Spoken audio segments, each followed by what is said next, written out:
Hello everyone, कैसे हैं आप सभी। मुझे पूरी उम्मीद है कि आप सब होंगे फिट एंड फाइन। मैं हूं आपकी maths teacher Aradhana from लर्नो hub, एक फ्री लर्निंग प्लेटफॉर्म जहां आप पढ़ सकते हैं मैथ्स, साइंस, एसएसटी, वो भी बिल्कुल फ्री @learnohub.com।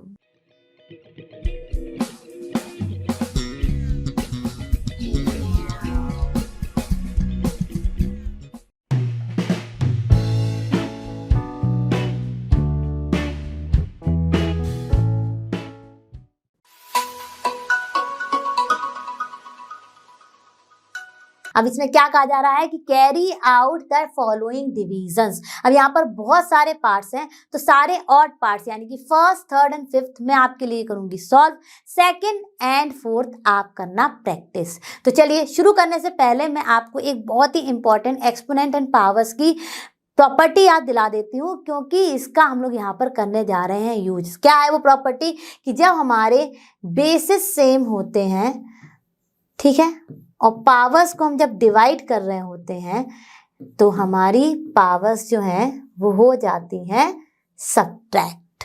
ठीक है, बेसिस सेम है और पावर डिफरेंट है, कोई फर्क नहीं पड़ता, तो हमारी पावर्स हो जाती हैं डिवीजन में सब्ट्रैक्ट। ठीक है, यही वाला कॉन्सेप्ट, ये वाला प्रॉपर्टी जो है एक्सपोनेंट एंड पावर्स की हम लोग यहाँ पर यूज करेंगे, इसीलिए मैंने इसको आपको रिकॉल करा दिया है। तो चलिए शुरू करते हैं क्वेश्चंस को सॉल्व करना। तो देखिए बच्चों, फर्स्ट पार्ट बहुत ही इजी है, इसको हम इस तरह से लिख सकते हैं 28x to the power 4 upon 56x। ठीक है, अब देखिए यहां पर जब कोई पावर नहीं है तो क्या पावर शून्य होती है, 1।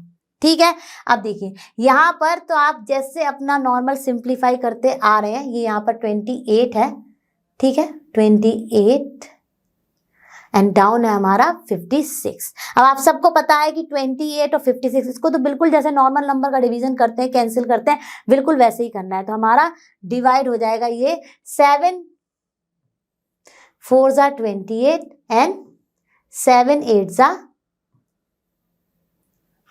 56। अब ये भी हो जाएगा हमारा फर्दर 4 1 एंड 4 2।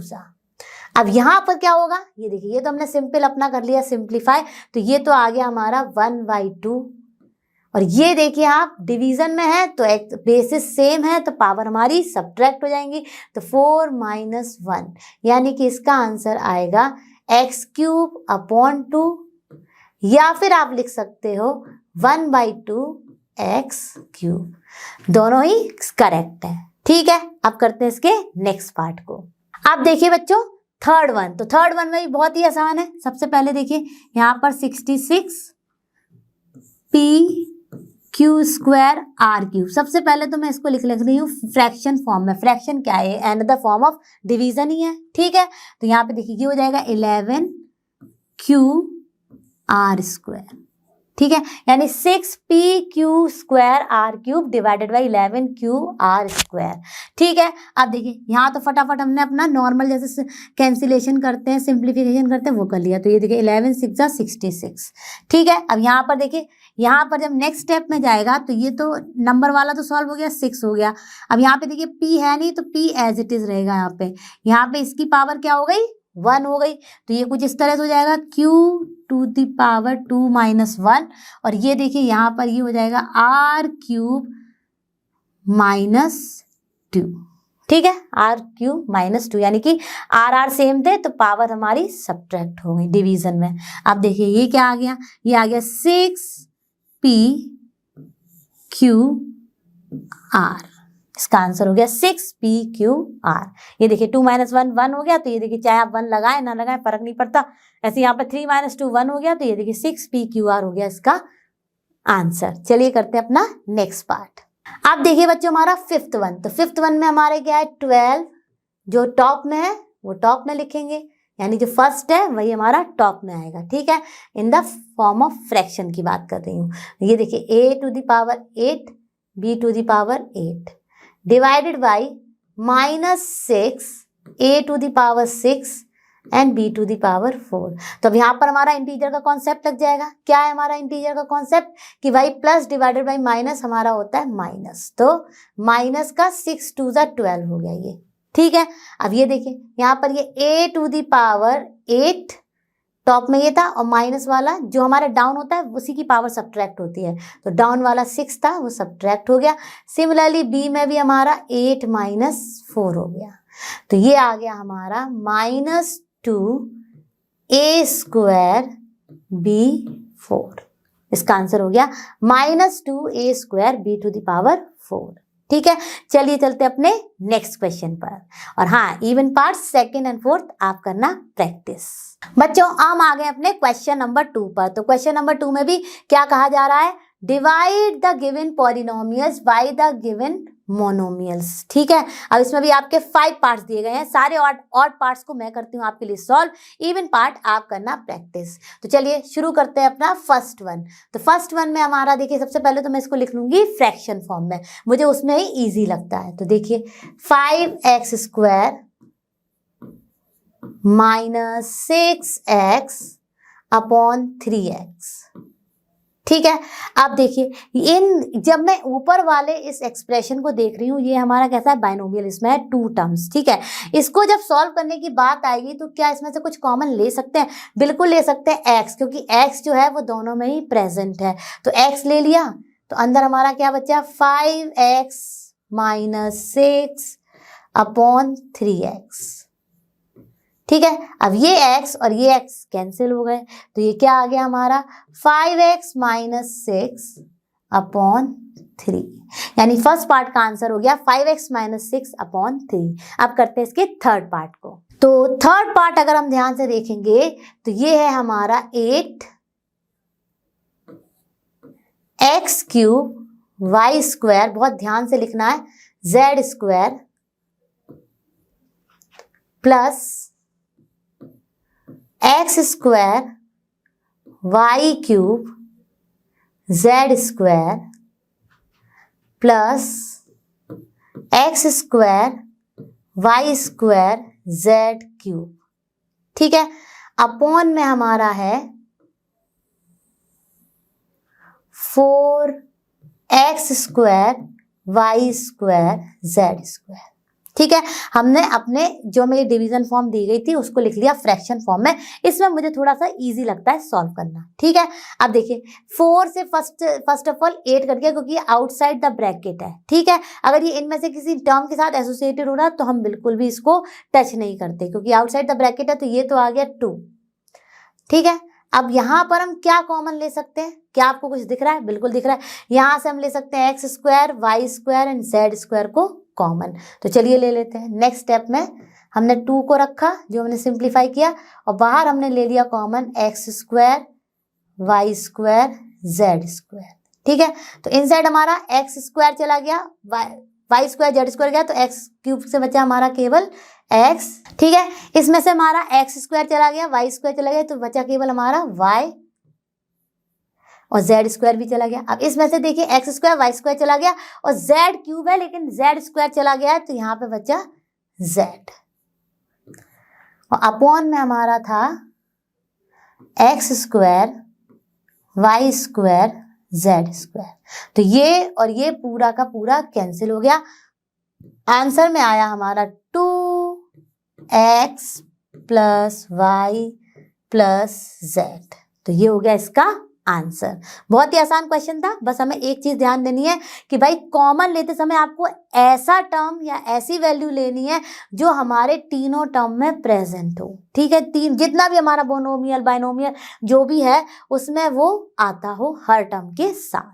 ठीक है, तो यही था इसका answer 2x plus y plus z। और हम चलते हैं अपने नेक्स्ट पार्ट पर, यानी कि 5th पार्ट पर। चलो बच्चों, अब करते हैं अपने 5th पार्ट को। तो 5th पार्ट में हमारे क्या है, p³ q6 minus p6 q³ upon p³ q³। ठीक है, ये दिया गया है हमें। ठीक है, यही मैंने जो आपको डिवीजन फॉर्म में लिखा था मैंने फ्रैक्शन फॉर्म में लिख लिया। आप देखिए फटाफट, आप यहाँ पे क्या कॉमन ले सकते हैं? आप यहाँ पे ले सकते हैं p³ एंड q³ को कॉमन, क्योंकि देखिए p³ को कॉमन लेंगे तो यहाँ पे बचेगा केवल q⁻³ p³ q³ दोनों जाएगा। ठीक है, और देखिए पी क्यूब गया तो पी क्यूब चला गया, और क्यू क्यूब से यहाँ पे बचा केवल q to the power 3। Similarly यहाँ पे देखिए, यहाँ पे बचेगा पी टू द पावर 3 और क्यू चला जाएगा। ठीक है, तो चलिए वही करते हैं। तो हम लेते हैं common P cube Q cube, और इनसाइड हमारा बचा, इसमें से पी क्यूब चला गया और इसमें से क्यू क्यूब चला गया, तो 3 बचे। 6 में से 3 गए तो 3 ही बचे। ठीक है, सिमिलरली यहाँ पे माइनस, यहाँ पे देखिए पी क्यूब से पी टू द पावर 6 से पी क्यूब चला गया, तो यहाँ पे बचा हमारा पी क्यूब, और क्यू क्यूब तो पूरा का पूरा चला गया, अपॉन हमारा ये पी क्यूब की एंड क्यू क्यूब चल ही रहा है। तो इससे ये कैंसिल हो गया, और इसका आंसर आ गया Q cube minus P cube. इसका आंसर आ गया Q cube minus P cube. बहुत ही आसान था। चलिए अब करते हैं नेक्स्ट पार्ट को। बच्चों हम आ गए अपने क्वेश्चन नंबर 3 पे। तो क्वेश्चन नंबर 3 क्या कह रहा है, work out the following divisions. ठीक है, हमें ये सारे के सारे डिविजन्स को आंसर्स फाइंड करने हैं। ठीक है, तो इसमें भी हमें कितने पार्ट्स दिए गए हैं, 5 पार्ट्स दिए गए हैं। तो मैं सारे के सारे आपके लिए करती हूँ और पार्ट सॉल्व, इवन पार्ट आप करना प्रैक्टिस, यानी कि 2nd एंड 4th आप करेंगे practice, 1st, 3rd and 5th मैं करके आपको दिखाऊंगी। तो चलिए शुरू करते हैं। फर्स्ट वन, तो फर्स्ट वन को कुछ इस तरह से लिख सकते हैं in the division fraction form, 10x minus 25 upon 5। ठीक है, यही लिख सकते हैं ना, क्योंकि जो हमारा डिविडेंड है वो टॉप है और जो हमारा डिवाइजर है वो हमारा डाउन वैल्यू। अब देखिए, इसमें आप जब टॉप की वैल्यू को देखेंगे तो आप इन दोनों में से 5 को कॉमन ले सकते हैं। तो 5 को कॉमन लिया तो अंदर क्या बचा, 5 2 ज़ा 10, 2x, और ये देखिए 5 5 ज़ा 25। यानी कि क्या मतलब होता है कॉमन लेने का, वो नंबर या वो वेरिएबल हमें कॉमन लेना होता है जिससे कि हमारे अंदर वाले जो बाइनोमियल है या ट्राइनोमियल है जो भी है उसका ईच टर्म डिवाइड हो जाए। तो देखिए 5 था जिससे ये दोनों के दोनों डिवाइड हो रहे थे, इसलिए मैंने 5 को कॉमन लिया। ठीक है, अपॉन 5 है ही, तो ये 5 5 कैंसिल हो गया, आंसर आ गया 2x माइनस 5। ठीक है, क्लियर हो गया होगा। अब करते हैं थर्ड पार्ट को। तो बच्चों थर्ड पार्ट में भी मैं इसको सबसे पहले लिख लेती हूँ फ्रैक्शन फॉर्म में। तो ये हो जाएगा हमारा 10y inside bracket 6y plus 21 upon 5 inside bracket 2y plus 7। अब देखिए सबसे पहले तो मैंने इससे इसको कैंसिल कर दिया क्योंकि ये किसी भी अलजेब्रिक एक्सप्रेशन के साथ एसोसिएटेड नहीं था। तो 5 2 ज़ा 10। ठीक है, इसके बाद हम क्या करेंगे, इसके बाद हम इसको जो लेफ्ट आउट है उसको लिख लेते हैं 2y। अब देखिए 6y प्लस 21, ऐसा कौन सा नंबर है जो हम ले लें कॉमन जिससे ये इसके दोनों टर्म डिवाइड हो जाए। तो बिल्कुल सही कहा आपने, 3 से हमारा 6 भी हो जाएगा एंड हमारा 21 भी डिवाइड हो जाएगा। और y क्यों नहीं लिया, क्योंकि y इसके साथ है, इसके साथ है ही नहीं। तो ऐसा लेना है जो दोनों में ही अच्छे से डिवाइड कर सके। ठीक है, तो 2y, अब 3 कॉमन लिया तो इनसाइड क्या बचा, 3 2 ज़ा 6 यानी कि 2y और प्लस 3 7 ज़ा 21, 2y इंटू कर देते हैं। ठीक है, अपॉन में हमारा क्या था 2y प्लस 7। तो देखिए 2y प्लस 7 कैंसिल हो गया। अब क्या बचा हमारे पास, डाउन में कुछ नहीं बचा है, ऊपर बचा है हमारे पास 2y इंटू 3 जो कॉमन लिया था 3 वही वाला। तो इसका आंसर आ गया 6y। ठीक है, क्लियर हो गया होगा। अब करते हैं इसके नेक्स्ट पार्ट यानी कि 5th पार्ट को। अब बच्चों 5th पार्ट में आप देखिए 96 ABC inside bracket 3a minus 12 and 5b minus 30। अभी मैं कुछ नहीं कर रही हूँ, सिर्फ जो हमें ये एक्सप्रेशन डिवीजन फॉर्म में दिया गया है जो सम, इसको लिख रही हूँ फ्रैक्शन फॉर्म में। ठीक है, तो ये देखिए यहाँ अपॉन में आ गया 144 a माइनस 4 b माइनस 6। ठीक है, आप देखिएगा बहुत ध्यान से कि देखिए यहाँ पर ये दोनों तो हम कैंसिल कर सकते हैं किससे, 12 से, क्योंकि 12 8 ज़ा हमारा होता है 96 एंड 12 12 ज़ा 144, ये सब आ जाता है प्रैक्टिस से। ठीक है, ये फर्दर डिवाइड हो जाएगा हमारा 4 से, तो 4 2 ज़ा 8, 4 3 ज़ा 12।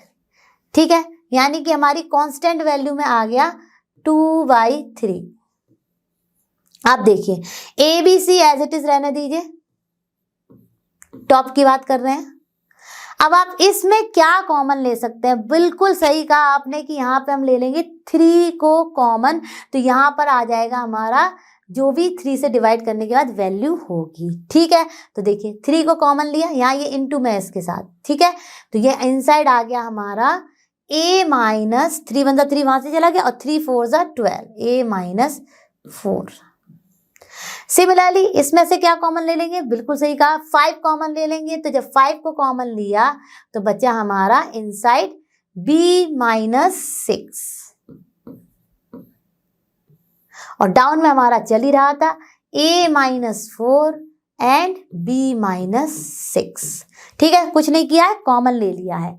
ठीक है, अब देखिए यहाँ पर ये और ये कैंसिल हो गए, ये और ये कैंसिल हो गए, क्या बचा हमारे पास 2 × 3 कैंसिल हो गया। ठीक है, 2 × 5 एंड ए बी सी, तो इसका आंसर आ जाएगा 5 × 2 = 10 ए बी सी। तो इसको जब पूरा सॉल्व किया तो इसका आंसर आएगा 10 ए बी सी। तो था ना कितना आसान क्वेश्चन। बस आपको ध्यान रखना है कि कॉमन कैसा लें। ठीक है, कॉमन लेते टाइम आपको थोड़ा सा केयरफुल रहना है और देख लेना है कि जो आप कॉमन ले रहे हैं उससे जो आपके अंदर के टर्म्स हैं वो सारे के सारे डिविजिबल हैं या नहीं है, तभी आप ले सकते हैं उसको कॉमन। ठीक है, और इसका फाइनल आंसर आ गया 10 ए बी सी। चलिए चलते हैं अपने नेक्स्ट क्वेश्चन पर। अब आ गए हैं अपने क्वेश्चन नंबर 4 पर। तो क्वेश्चन नंबर 4 में क्या कहा जा रहा है, डिवाइड एज डायरेक्टेड।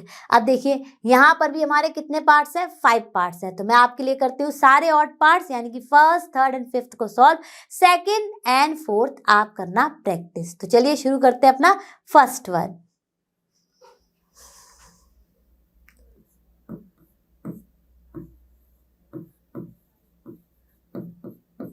तो देखिए 5 2x + 1 3x + 5 हमको डिवाइड करना है 2x + 1 से। बहुत ही इजी है भाई, ये पूरा का पूरा जो है बाइनोमियल इससे यहाँ पर कैंसिल हो गया और क्या बचा हमारे पास 5 3x + 5।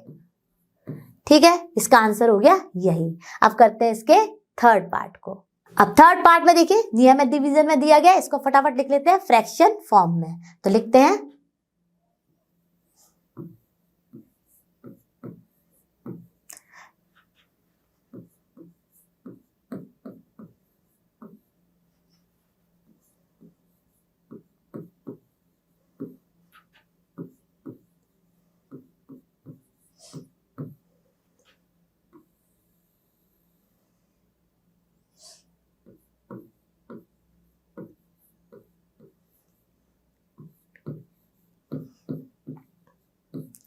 तो देखिए बच्चों, हमने लिख लिया अपने थर्ड पार्ट का जो हमें दिया गया था division form in the fraction form. अब यहाँ लिखते ही मुझे आइडिया लग गया कि 52 से 104 डिविजिबल हो जाएगा एंड 52 2 जाएगा ये। ठीक है, तो ये हो गया। अब इसके बाद देखिए ये पी क्यू, ये पी, ये क्यू, क्योंकि ये सब मल्टीप्लीकेशन में ये भी कैंसिल हो गए। ठीक है, अब देखिए यहाँ पर क्या बचा Q + R, तो Q + R and Q + R cancel हो गए। क्या बचा हमारे पास, देखिए ऊपर बचा हमारे पास R, P + Q and R + P, यही बचा आफ्टर कैंसिलेशन एवरीथिंग, है ना। और डाउन में हमारे पास बचा /2। तो इसका आंसर हो जाएगा 1/2। आप चाहे तो ऐसे भी लिख सकते हैं 1/2 R P + Q and R + P। तो ये हो गया इसका आंसर। तो चलो बच्चों अब करते हैं अपने थर्ड पार्ट को। तो थर्ड पार्ट में मैं ये दिया गया है डिवीजन फॉर्म, इसको लिख लेते हैं हम अपने फ्रैक्शन फॉर्म में, क्योंकि वो हो जाता है थोड़ा इजी सॉल्व करने में। ठीक है, तो देखिए यहाँ पर हमने लिखा 52 PQR, इनसाइड द ब्रैकेट है P + Q, Q + R, R + P upon 104 PQ Q plus R and R plus P। ठीक है, अब जैसे ही मैं इसको लिख रही थी मुझे आइडिया लग गया था कि 52 104 को डिवाइड कर देगा। कैसे कर देगा? 52 1 जा 52 एंड 52 2 जा 104। ठीक है, अब इसके बाद देखिए ये सारे मल्टीप्लिकेशन में, यहाँ पे ये भी मल्टीप्लिकेशन में है, तो ये देखिए ये कैंसिल हो गया। ठीक है, अब देखिए क्या आएगा, नेक्स्ट हमारा आएगा Q प्लस आर, तो Q प्लस आर और Q प्लस आर यहाँ से कैंसिल हो गया, R प्लस P यहाँ से कैंसिल हो गया। तो हमारा क्या बचा? हमारा बचा टॉप में बचा 1, तो 1 R, या फिर 1 लिखने की जरूरत भी नहीं थी। ठीक है, and P plus Q, and down में हमारा बचा केवल 2, तो 1/2 R P प्लस Q, या फिर आप इसको इस तरह से भी लिख सकते हैं R P plus Q upon 2। तो इसका आंसर ये भी हो सकता है, दोनों तरीके से आप इसको लिख सकते हैं। तो इसका होगा आंसर ये। अब करते हैं अपने 5th पार्ट को। तो देखिए बच्चों, 5th पार्ट में हमारा बहुत ही आसान है, इसको लिख लेते हैं फ्रैक्शन फॉर्म में फटाफट। x plus 1 x plus 2 x plus 3 and this is divided by x plus 1। तो देखिए x प्लस 1 कैंसिल हो गया, x कैंसिल हो गया, क्योंकि ये सारे मल्टीप्लिकेशन में है। ठीक है, और हमारे पास बचा x plus 2 and x plus 3। तो इसका आंसर हो गया x plus 2 and x plus 3। तो मुझे पूरी उम्मीद है ये सारे पार्ट्स आपको हो गए होंगे अच्छे से क्लियर। अब चलते हैं अपने नेक्स्ट क्वेश्चन पर। बच्चों हम आ गए अपने क्वेश्चन नंबर 5 पर। तो क्वेश्चन नंबर 5 क्या कह रहा है? Factorise the expression and divide them as directed, यानी हमें पहले फैक्टर करना है फिर हमें डिवाइड करना है। ठीक है, तो चलिए यहाँ पर भी हमें दिए गए हैं बहुत सारे पार्ट्स, तो सारे ऑड पार्ट्स यानी कि 1st 3rd 5th and 7th मैं करूंगी आपके लिए सॉल्व, और इवन पार्ट आप करना खुद से प्रैक्टिस। तो चलिए शुरू करते हैं अपना फर्स्ट वन। तो सबसे पहले देखिए, जब आप इसको देखेंगे तो ये हमारा फैक्टर, इसके हम कर सकते हैं फैक्टर। तो सबसे पहले हम करेंगे अपने y² प्लस 7y प्लस 10 के फैक्टर्स। तो इसको कुछ इस तरह से लिख सकते हैं, y² plus 7y plus 10 divided y plus 10 divided by y plus 5। अब स्टेप 1 में हम डिवाइड करें, इसको फैक्टराइज करते हैं। ठीक है, तो लिखते हैं स्टेप 1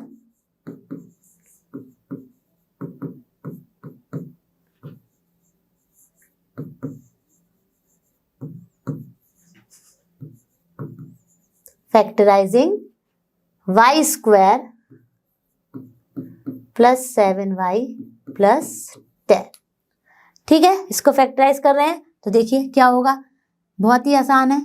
हम यहाँ पर, अब आपने इस तरह के फैक्टर्स पढ़ भी लिए हैं, क्या है, हमें इस नंबर को कुछ इस तरह से इसके दो फैक्टर्स ढूंढने हैं जिसको ऐड करने पर हमें 7 मिले। ये साइन बताता है कि हमें अपने फैक्टर्स ऐड करने हैं या सब्ट्रैक्ट। अगर यहाँ पे प्लस है तो ऐड करने हैं, और अगर यहाँ पे सब्ट्रैक्ट है तो माइनस करने हैं। ठीक है, यानी कि हमें अपने इस 10 को ऐसे दो फैक्टर्स ढूंढने हैं जिनके ऐड करने पर हमें 7 मिले। तो भाई वो क्या है, 5 2 जा 10। ठीक है, तो यहाँ पे लिख सकते हैं 10 can be written as 5 into 2। ठीक है, एंड 5 + 2 विल बी 7। ठीक है, तो लिख लेते हैं फटाफट, y²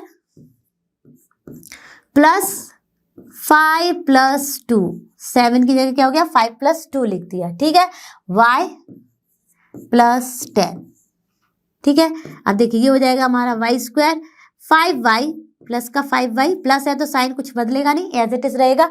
तो प्लस अगर ब्रैकेट के अंदर गया तो सारे साइन एज इट इज रहेंगे। तो plus 5y plus 2y plus 10।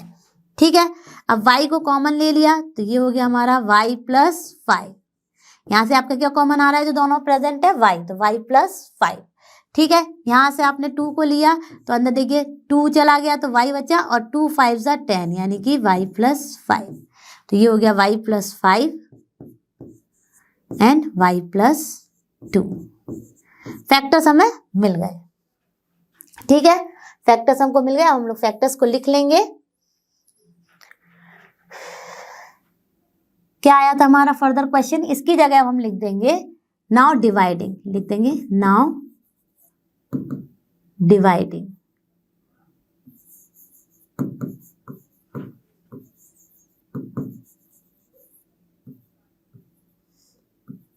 ठीक है, अब हम इसको डिवाइड कर रहे हैं तो क्या आ जाएगा हम लोगों का यहाँ पर Y square plus 7y plus 10 की जगह आ जाएगा y plus 5 and y plus 2।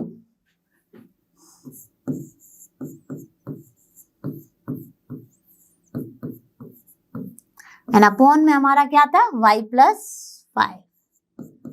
देखिए y प्लस 5 कैंसिल हो गया, हमारा आंसर बचा y प्लस 2, यानी कि हमारे फर्स्ट पार्ट का आंसर आ गया y प्लस 2।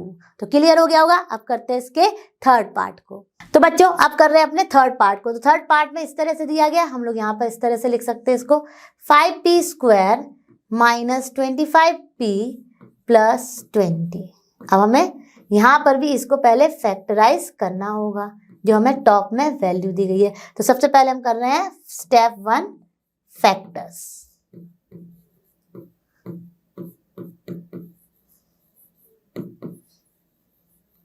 ठीक है, अब देखिए 5p स्क्वायर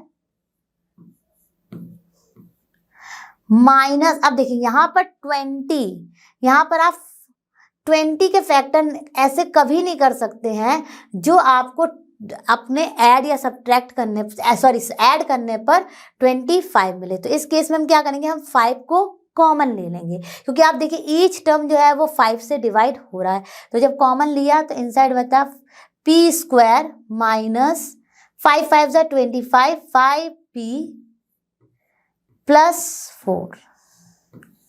ठीक है, 5 को हमने कॉमन ले लिया और डाउन में हमारे चल ही रहा था p माइनस 1। तो ये भी कर सकते हैं हम लोग, ये सब आपको प्रैक्टिस से आ जाता है। ठीक है, अब देखिए इसके हमें फैक्टर्स करने हैं तो बहुत ही आसान है। 4 के ऐसे फैक्टर्स करो जो ऐड करने पे हमें 5 मिले। 4 1 जा 4, 4 प्लस 1 5। ठीक है, तो वही कर लेंगे। तो नेक्स्ट स्टेप में आते हैं 5 इनसाइड में ब्रैकेट में हमारे चल रहा है, इसको बड़ा ब्रैकेट लगा लेते हैं। ठीक है, तो ये हो जाएगा p स्क्वायर माइनस यहां पर हो जाएगा ये 4 प्लस 1 p प्लस 4। ठीक है, ये कर लिया। अब तो बहुत ही आसान है, हम अपने ब्रैकेट को ओपन करना है। तो 5 इनसाइड ब्रैकेट हमारा है p square minus 4p minus 1p या p प्लस 4। ठीक है, अब ये आ जाएगा 5, यहां से p को कॉमन ले लेंगे तो ये हो जाएगा p माइनस 4।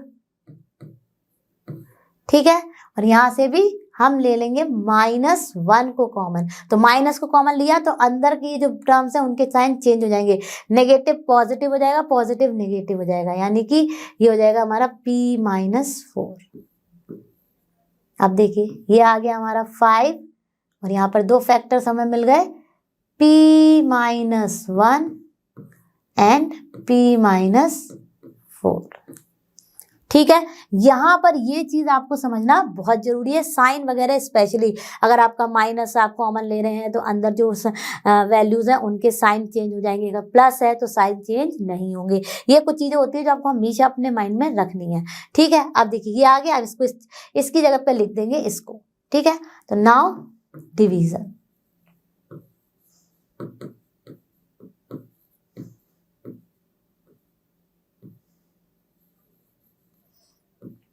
ठीक है, तो डिवीजन में हमने क्या किया, इसकी जगह देखिए ये 5 और ये यहाँ पे p minus 1 and p minus 4 and upon में हमारा आ गया p माइनस 1। अब देखिए p माइनस 1 कैंसिल हो गया, ये आ गया 5p माइनस 4। तो इसका आंसर हो गया 5p माइनस 4। ठीक है, क्लियर हो गया होगा। अब करते हैं अपने नेक्स्ट पार्ट यानी कि फिफ्थ पार्ट को। चलिए बच्चों, अब करते हैं अपने फिफ्थ पार्ट को। तो फिफ्थ पार्ट में हमारा क्या दिया है, इसको हम लिख लेते हैं अपने सबसे पहले फ्रैक्शन फॉर्म में। तो देखिए ये हो जाएगा 5pq p square minus q square and divided by 2p p plus q। ठीक है, अब देखिए जो चीजें मल्टीप्लिकेशन में वो तो यहाँ पर ही सिंप्लीफाई जाएंगे, यानी p यहाँ पे कैंसिल हो गया। अब ये p square minus q square तो देखते समझ में आ रहा है कि भाई ये हमारा a square minus b square, और ये क्या होता है a plus b a minus b। तो इसको हम लोग डायरेक्टली यहाँ पर लिख देंगे यूजिंग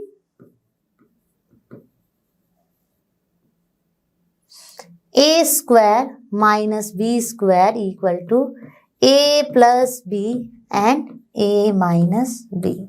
ठीक है, तो ये देखिए 5q और यहाँ पर ये हो जाएगा p plus q and p minus q upon में हमारा है 2p प्लस q। ठीक है, p हमारा कैंसिल हो गया था, तो ये p प्लस q कैंसिल हो गया। क्या बचा यहाँ पर बचा हमारा 5q p minus q upon 2। तो इसका आंसर हो गया 5q p minus q upon 2।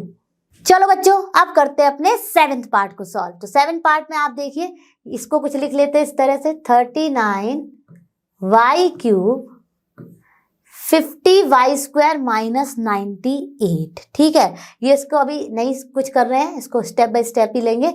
तो इसको मैंने अभी एज इट इज लिख दिया है। ठीक है, upon 26y square 5y plus 7।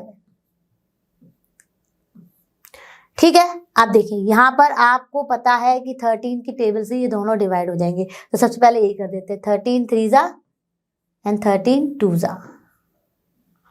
ठीक है, अब देखिए यहाँ पर ये आ जाएगा, इसकी जगह पे एक ही एक स्टेप से कर रही हूँ। तो ये देखिए यहाँ पे हो गया ये 3y cube 50y square minus 98 upon यहाँ पर ये 2 एज इट इज रहा, और ये देखिए y स्क्वायर और y क्यूब यहाँ पे ये डिवीजन में y cube and y square. तो भाई हमारे बेसिस सेम है तो पावर सब्ट्रैक्ट हो जाएंगी। तो y स्क्वायर मैंने नहीं लिखा, उसकी पावर को सब्ट्रैक्ट कर दिया, और 5y plus 7 as it is.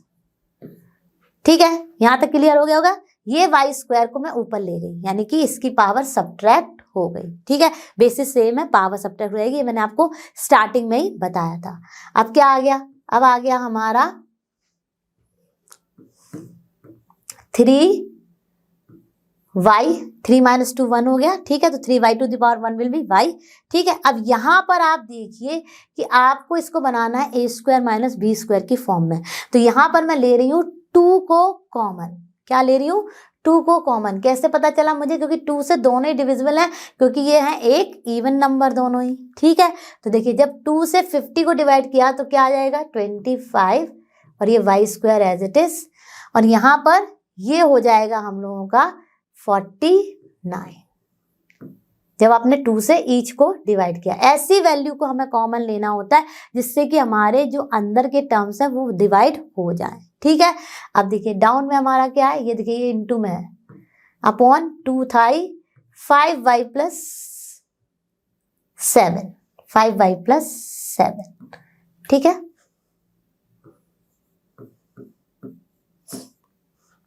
ठीक है, अब देखिए ये 2 और ये 2 भी कैंसिल हो गया, तो ऊपर बचा हमारा 3y। ठीक है, अब ये देखिए ये इसको हम लिख सकते हैं कुछ इस तरह से 5y का होल स्क्वायर माइनस 7 का होल स्क्वायर। ठीक है, और अपॉन में हमारा 5y प्लस 7 चल ही रहा है। ठीक है, अब देखिए ये हो जाएगा हमारा ये 3y तो एज इट इज, और ये देखिए 5y plus 7 a square minus b square का फॉर्मूला लग गया, a plus b a minus b, तो 5y plus 7 and 5y minus 7 and upon में हमारा है 5y प्लस 7। तो ये और ये कैंसिल हो गए। ठीक है, कैंसिल हो गए। अब क्या बचा हमारा 3y 5y -7। तो इसका आंसर हो गया 3y 5y -7। मुझे पूरी उम्मीद है कि जो क्वेश्चंस मैंने यहाँ पर सॉल्व किए आपने मेरे साथ साथ अच्छे से समझे होंगे एंड सॉल्व किए होंगे। मैं जल्द मिलूंगी आपसे नेक्स्ट क्लास में। आप और हम ऐसे ही मिलते रहेंगे और फिनिश करेंगे पूरा एनसीईआरटी सॉल्यूशन। और आप सभी जानते हैं लर्नो हब फ्री है बट बेस्ट है। Thank you.